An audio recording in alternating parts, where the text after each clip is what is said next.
The time is now 6:53 on this Friday morning. And here is what you need to know before you go. Yeah, the Vatican has excommunicated members of a breakaway Catholic group after it defied Pope Leo.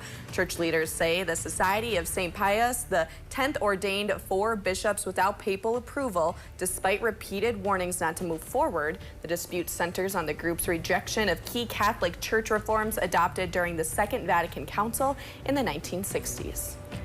Russia launched a massive attack on Kiev overnight, destroying residential buildings and killing more than a dozen civilians. Ukraine's Air Force said Russia launched nearly 500 drones and more than 70 missiles toward the country. As of midday Ukraine time Thursday, 17 people were confirmed dead and at least 86 were injured, including 2 children, according to Ukrainian emergency services.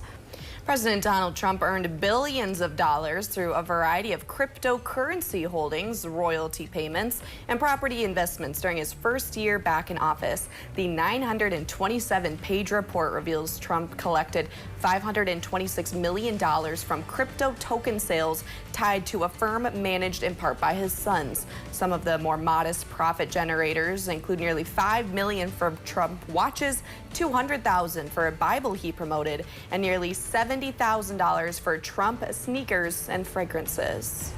Olympic canoeist David "Davy" Hearn was indicted Thursday on a single felony count of destruction of property after he was accused of causing more than $1,000 worth of damage to the Lincoln Memorial reflecting pool on the National Mall in Washington, D.C. He said he didn't remove, tear, or destroy any of the coating.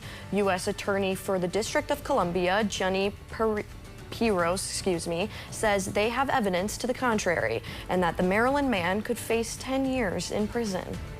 In June, the U.S. economy added just 57,000 jobs, according to the Bureau of Labor Statistics. The jobs figure was less than half the number added in May and well below the 115,000 predicted by forecasters. While job creation slowed, the unemployment rate ticked down by 0.1 of a point to 4.2%.